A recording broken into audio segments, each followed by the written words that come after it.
Good morning, everybody. All right, I forgot my coffee. Mark chapter 2, starting in verse 18. The disciples of John and of the Pharisees were fasting.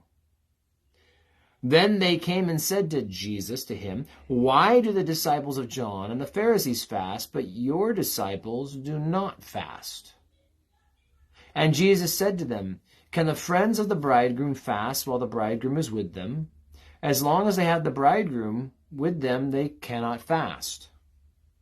But the days will come when the bridegroom will be taken away from them, and then they will fast in those days. No one sews a piece of unshrunk cloth on an old garment, or else the new piece will pull away from the old, and the tear is made worse. And no one puts new wine in old wineskins, or else the new wine will burst the wineskins. The wine is spilled, and the wineskins are ruined. The new wine must be put into new wineskins." So, kind of like two issues. This starts with a talk on fasting, and then it moves to a greater principle. The greater principle is probably worth more of our time. But to start, what's interesting about this is it's not that Jesus didn't want them to fast, and it seems as if Jesus himself did fast, right, during this season of time. But the Pharisees set aside 2 days a week on top of other things where they fasted every week. And so they had all this regular fasting time. Now, when you fast, you seek the Lord. That's why you fast. You don't eat. And if you've done this before, you realize you actually save a lot of time cooking, eating, and cleaning. I mean, there's just some like nuts and bolts practicality to fasting. You will save over an hour a day. I don't know, in my experience. If you eat breakfast, lunch, and dinner, and you're not, you have family, that makes things different, right? Where you want to sit down with your family and this and that. But especially those meals where you're on your own, you save a lot of time. Next, you have a reminder to be praying. Why? Because you're hungry. And oh, right, I'm fasting. Oh, right, there's a reason I'm fasting. Because I'm seeking the Lord. And so that's the purpose behind fasting. It's a time where you get extra time to set aside. You have an extra reminder to set aside, right? And then from there, you seek the Lord fervently. And that pain, that little pinch from the fast, it really just reminds you, I mean, I'm not just fasting for fun, and this is not a diet, right? Fasting without prayer is just a diet. It's not biblical Christian fasting. And so as you fast and seek the Lord, it gets your heart right, it gets your head right, it kind of puts your money where your mouth is. But all this said, again, fasting is to seek the Lord. So why do you need to fast if you're literally hanging out every day with the Lord? That's why Jesus says, hey, can the friends of the bridegroom fast while the bridegroom is with them? Now he's talking about a wedding party, right? Wouldn't that be lame to fast when you're part of a wedding party and everyone's going out to dinner, right? Rehearsal dinner, going out, bachelor party, whatever it may be. And you're like, well, I can't eat any of this amazing food that's here because I chose to fast during the wedding. And that's kind of the idea, is like, no, man, this is a time for celebration. We're not fasting because we're doing this. And yet, when the disciples aren't able to cast out that demon, Jesus says this kind doesn't come out except by prayer and fasting. So it's not like they never fasted. It doesn't seem like that's the case. But these other guys, the disciples of John, Christians, right? I mean, believers in the New Testament, they're following John the Baptist, who then would, they then follow Jesus in turn. The Pharisees, these guys had fasting as part of their regular, every day, every week type thing. And that's not an uncommon thing in the early church. And I have friends that's not uncommon. But it is not that common in the church. I had a friend who just said it was real simple. He's like, I wanted to at least give God 1 day out of 10. So I'm going to try and fast at least 36, 37 days this year. giving God 1 day out of 10. He ended up finding that was too easy. And so he did. He just started fasting. Just pick a day every week. And this is a day of the week I fast on this day. And I seek the Lord. Hint, hint, like you fast on Wednesdays. Or whenever, your church, if you have a prayer service and whatnot, just make that a day to fast. Here's a day I'm going to fast. And guess what? Here's one thing about fasting. I want to get to the wines and the wineskin, but maybe that'll just be tomorrow because we're talking about fasting now. So let's just talk about fasting. I'll get to wines and new wineskins tomorrow. You see, fasting can very quickly become religious, and people don't even realize how religious they make it. Because, you see, fasting means no food, right? Fasting means no food. Now, if you eat food, are you on a fast? I guess not, right? But what if you do a Daniel fast, as they say, only vegetables or only certain things? Is that not fasting? Let me tell you something, friend. When I fast, I'm hungry. I am hungry. And that hunger, right? I save the time. I said everything we just talked about at the beginning, right? I save this time because I'm not cooking and cleaning, and I'm hungry, and so it reminds me of what I'm doing. What if you ate one stick of celery at 10 a.m. and at 3 p.m.? Are you now going to be full? Did you spend a lot of time cooking and cleaning that stick of celery? Do you see my point? Is that when we fast, fasting means no food. That's what it means, right? But the flip side of things, you ate a piece of celery. Like, who cares? I'm pretty sure you'll still be hungry.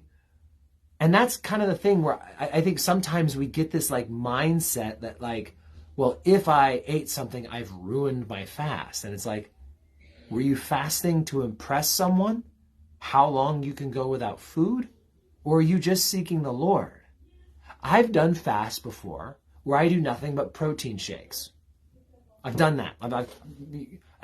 For what it's worth, again, this is not boasting, but explaining, and it's helpful talking with someone who's done this stuff, and hopefully that's educational and edifying and helps you. But it's so I've done over a week of nothing but water. It's very doable for the average human being who doesn't have any health problems. Okay? Done that before. I've also gone over a week doing nothing but protein shakes. Okay? I've done both. Nothing but water, nothing but protein shakes. Can I tell you a little secret? To be honest, I was more hungry and irritable, because that's what fasting does often, on the protein shake diet than I was on the nothing diet. Because when I was totally empty, I swear my body just got used to it. But protein shakes, it's almost like I was teasing myself. So what makes a fast more successful? If it's harder, because the protein shakes was actually harder on me. But I had some protein. And so the catch is that it doesn't matter. Both times I think in my mind, fasting. And both times I was able to pray and seek the Lord and be reminded every time I was hungry. And I wasn't spending a lot of time cooking and cleaning because I was just taking these protein shakes. And so that's just something to think about, is that oftentimes people, I think, can make a big deal over rules of fasting rather than the heart of fasting. Who cares about the rules? I mean, this is I think, straight into the heart of Jesus, right? This isn't a competition. Another side of fasting, I think, that gets confused and just misinterpreted and misrepresented by Christians is, Jesus talks about, right? Let no one know you're fasting. Okay? Sermon on the Mount, chapter 6, right? I don't know the verses, but I know it's Sermon on the Mount, chapter 6, Matthew 6. Well, people can turn that into this weird religious rule. You see, what's the point? It's to not broadcast to everyone, I am fasting. And, he was talking about people contorting their faces and oh, I'm so hungry because I've been fasting for 4 days. And right? We're not supposed to do that. We're not supposed to boast about fasting. It's not a competition. That's, I think, the whole point is people get so into the rules and the nuts and bolts of fasting that they turn it into some kind of a weird competition rather than just me seeking the Lord. But if you go out with your brother or sister in Christ because they say they want to get together, can we meet at the place? Hey, okay, are you hungry? No, I'm okay. Are you sure I want to buy you some food? No, I'm fine. Why? Well, I'm fasting. Who cares? Tell them. You're not boasting. You're not making a show of it. But I've had some people, and it's funny because this is where I disagree. Yep, it's okay. And he was okay with disagreeing, but I disagree with Pastor Chuck. I remember Pastor Chuck talked about, and he's told the story multiple times, how if he was fasting and someone offered him cake, rather than let them know he had been fasting, he would just break the fast and eat the cake. And I'm of a different mentality. And he used to always say, if you think it's different, teach it the way you believe it's supposed to be. So I know many people who were close to him who said he said those exact things. And so, no, I would disagree. I would say if it's a Christian or even if it's a non-Christian, it doesn't matter to me. Like if someone wants me to break my fast, but I feel like I need to keep this fast. Now, I could also break it. And here's the catch. Let's say you're trying to do a 1-week fast. You start on Sunday. And someone's really insistent on having a piece of that birthday cake on Wednesday. You tell me. If you eat one slice of birthday cake on a Wednesday and you don't eat a single bit of food other than that from Sunday to Saturday, is it a broken fast that is of no use? Again, I think that's just silly, and I think that's pharisaical. This is what the Pharisees did. The Pharisees are like, well, if you don't do it this way, and if you don't do these rules, it doesn't count. It's not this. So pray about it. Do whatever you want. But again, the point was, were you focusing on the Lord? Were you seeking him? Was this a time you set aside and you put aside your regular eating habits to focus on the Lord and prayer?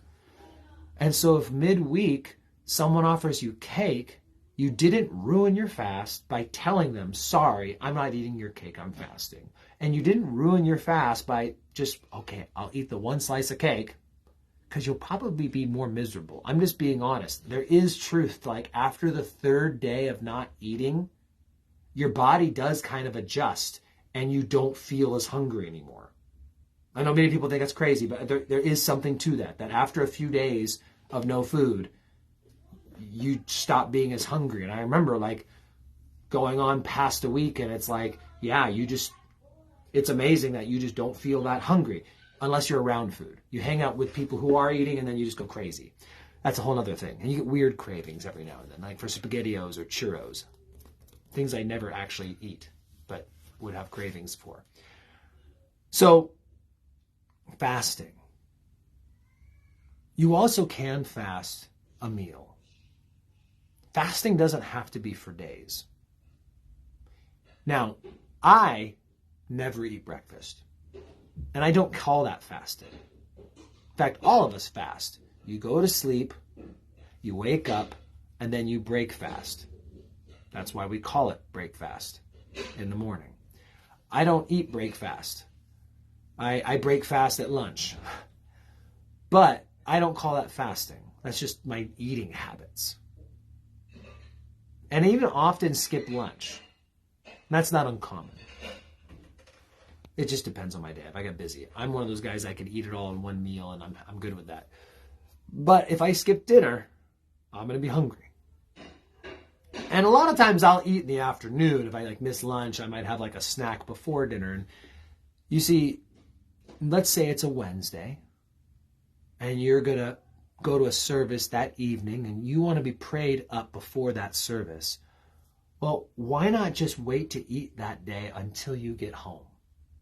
You fast that day up into the service, go home, eat a healthy meal. It's good for your body to refuel you and keep you, working for the Lord. But that's kind of the idea, is that fasting doesn't need to be some competitive, weird, rule-bound thing. I do tell people, in my opinion, fasting means no food. But I've done fasts with nothing but protein shake. And I came out the other end feeling the exact same.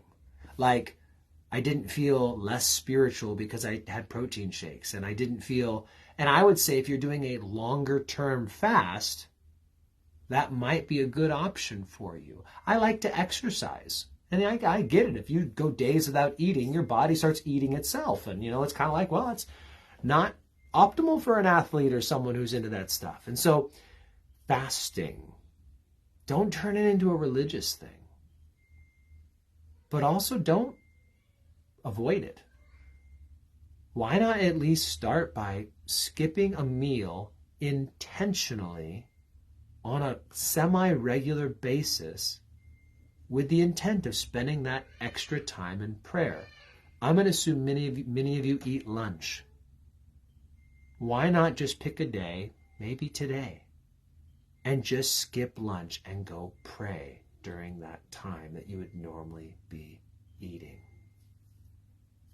Now we're getting past the rules and the pharisaical attitude, and we're just getting to the heart of the matter of just setting aside time and denying my flesh a little bit in order to seek the Lord.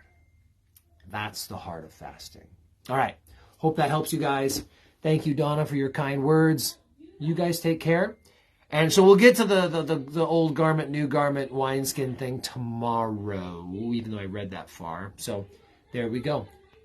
God bless you guys. And yeah, have a great day. Take care.